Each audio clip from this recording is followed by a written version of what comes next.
Assalamualaikum warahmatullahi wabarakatuh. Perkenalkan, nama saya Ida Irianti.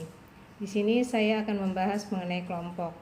Manusia sebagai individu yang bersifat sosial tentunya memerlukan individu lainnya, karena setiap individu dalam kehidupannya memiliki kepentingan dan tujuan.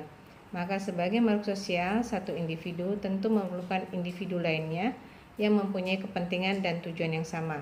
Maka dibentuklah kelompok. Dengan membentuk kelompok, maka diharapkan akan semakin mudah untuk mencapai tujuan tersebut. Maka para anggota organisasi diminta untuk melakukan tugas-tugas tertentu agar tujuan dapat segera dicapai. Adapun pengertian dari kelompok antara lain yaitu, kelompok adalah sebagai dua individu atau lebih yang berinteraksi dan saling tergantung, yang saling bergabung untuk mencapai sasaran atau tujuan tertentu. Ada juga yang mengatakan definisi kelompok adalah sebagai kumpulan dua individu atau lebih yang berinteraksi satu sama lain sedemikian rupa sehingga perilaku atau kinerja seseorang dipengaruhi oleh perilaku atau kinerja anggota yang lain. Adapun kelompok kerja adalah suatu kelompok yang berinteraksi untuk membagi informasi dan mengambil keputusan untuk membantu tiap anggota dalam bidang tanggung jawabnya. Mengapa kita harus berkelompok? Alasan yang berkelompok antara lain yaitu 1. Adanya rasa aman. Dengan bergabung dalam kelompok, seseorang mengharap akan merasa aman karena tidak sendirian lagi dalam menggapai harapan. Yang kedua, status dan harga diri. Dengan bergabung dalam kelompok tersebut, maka anggota-anggotanya akan merasa harga diri dan statusnya menjadi semakin tinggi di masyarakat. Yang ketiga, interaksi dan afiliasi. Seseorang bergabung dalam kelompok untuk memenuhi salah satu kebutuhan manusia yang paling mendasar, yaitu sosialisasi dan kerjasama. Yang keempat, adanya kekuatan.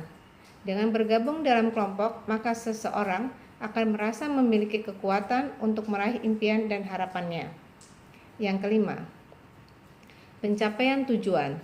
Dengan bergabung dalam kelompok, tujuan akan lebih mudah dicapai dibanding bila sendirian. Yang keenam, adanya kekuasaan. Dengan bergabung dalam kelompok, maka seseorang berkesempatan untuk mempengaruhi orang lain. Adapun karakteristik kelompok antara lain yaitu 1. Adanya 2 orang atau lebih, berinteraksi satu sama lain. Yang ketiga, saling membagi beberapa tujuan yang sama. Dan yang keempat, melihat dirinya sebagai suatu kelompok. Tipe-tipe kelompok ada 2, yaitu 1. Kelompok formal dan 2. Kelompok informal. Kelompok formal adalah suatu kelompok kerja yang ditandai dengan struktur organisasi, aturan, fungsi, dan lain-lain. Kelompok formal ini terdiri dari 2 tipe, yaitu kelompok komando dan kelompok tugas.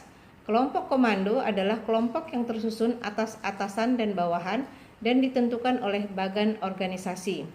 Sedangkan kelompok tugas adalah kelompok yang ditetapkan secara organisasional yang bekerjasama untuk menyelesaikan suatu tugas. Kemudian kelompok informal. Kelompok informal adalah suatu kelompok yang tidak terstruktur secara formal atau tidak ditetapkan secara organisasi. Kelompok informal ini terdiri dari 2 tipe, yaitu kelompok kepentingan dan kelompok persahabatan. Kelompok kepentingan adalah kelompok yang bekerja sama untuk mencapai suatu sasaran khusus yang menjadi kepedulian bersama. Sedangkan kelompok persahabatan adalah kelompok yang bersama-sama karena mempunyai kesamaan karakter. Terima kasih. Assalamualaikum warahmatullahi wabarakatuh. Nama saya Syarifah. Untuk selanjutnya saya akan menjelaskan tentang menciptakan tim-tim yang efektif. Dalam menciptakan tim-tim efektif perlu juga diperhatikan dari segi yang pertama itu konteks, kedua komposisi, yang ketiga itu proses kerja tim. Nah, saya akan jelaskan satu persatu. Dalam hal konteks ini terdapat 4 faktor kontekstual secara signifikan sangat terkait dengan kinerja tim. Yaitu yang pertama, sumber daya yang memadai. Nah, sumber daya ini merupakan sistem organisasi yang lebih luas. Setiap kerja tim tergantung pada sumber daya dari luar kelompok untuk mempertahankan kelangkaan sumber daya secara langsung dapat menurunkan kemampuan tim untuk melaksanakan pekerjaan secara efektif dan mencapai tujuan. Jadi salah satu faktor yang paling penting untuk efektivitas kinerja kelompok itu adalah dukungan organisasi terhadap terhadap kelompok. Yang kedua itu adalah kepemimpinan dan struktur.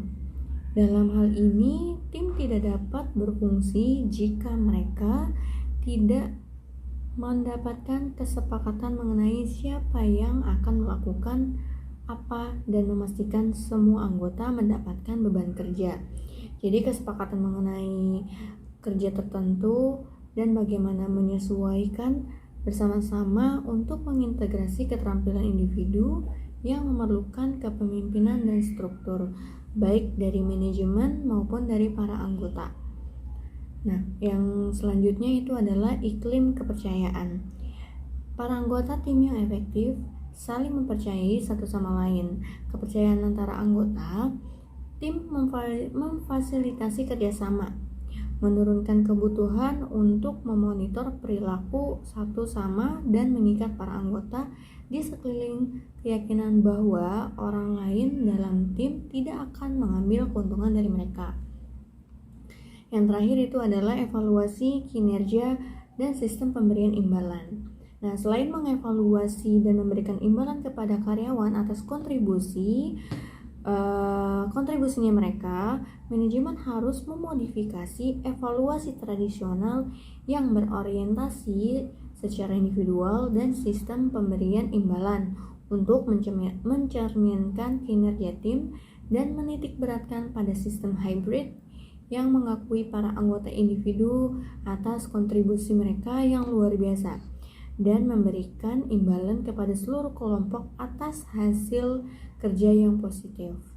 Nah, selanjutnya setelah konteks itu ada komposisi. Komposisi tim meliputi variabel-variabel yang terikat dengan bagaimana seharusnya tim menempatkan para staf. Yang pertama itu adalah kemampuan dari para anggota. Bagian dari kinerja tim tergantung pada tingkat pengetahuan, keterampilan, dan kemampuan dari masing-masing anggota. Yang kedua itu adalah kepribadian dari para anggota. Kepribadian secara signifikan mempengaruhi perilaku karyawan secara individual.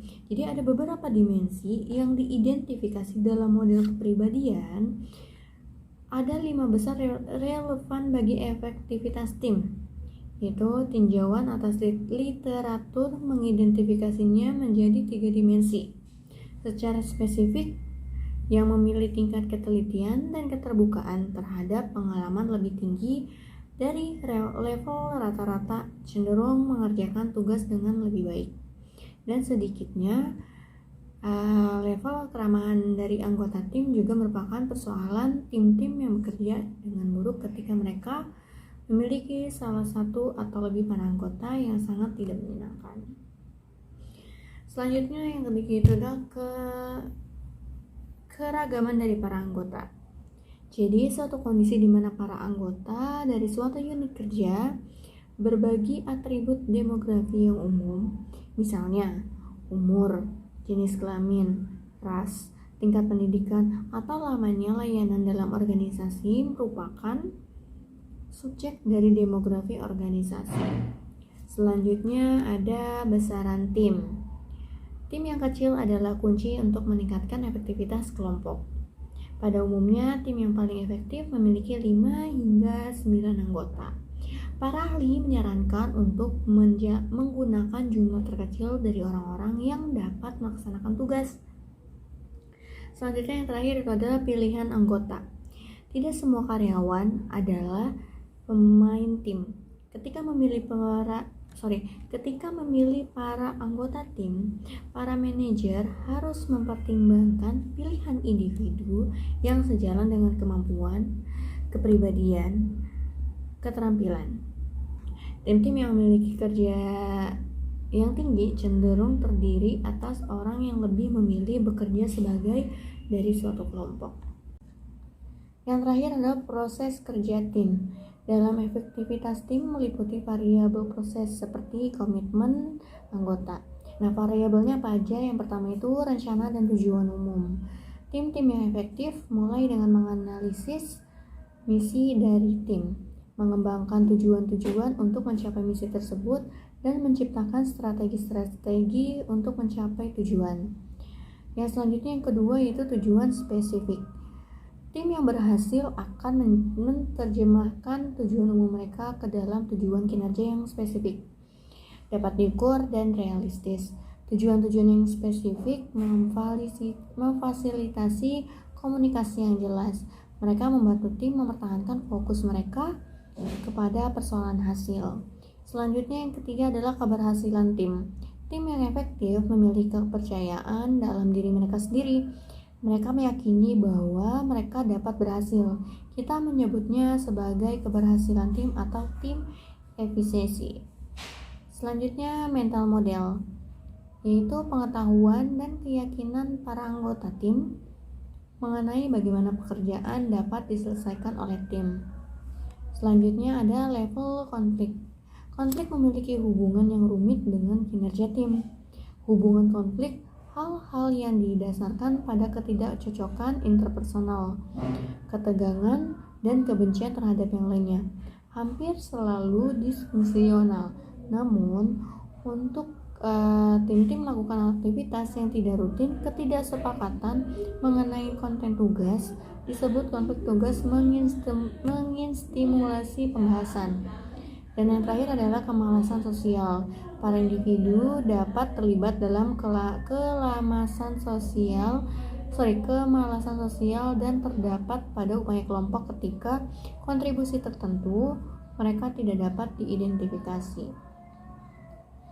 Jadi, efektivitas tim dapat mengubah kontributor individual ke dalam anggota tim, yakni sebagai berikut. Yang pertama itu merekrut para anggota tim, menciptakan para anggota tim, dan yang terakhir menyediakan insentif agar seorang pemain tim yang baik.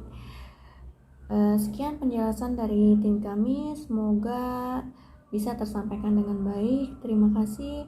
Wassalamualaikum warahmatullahi wabarakatuh.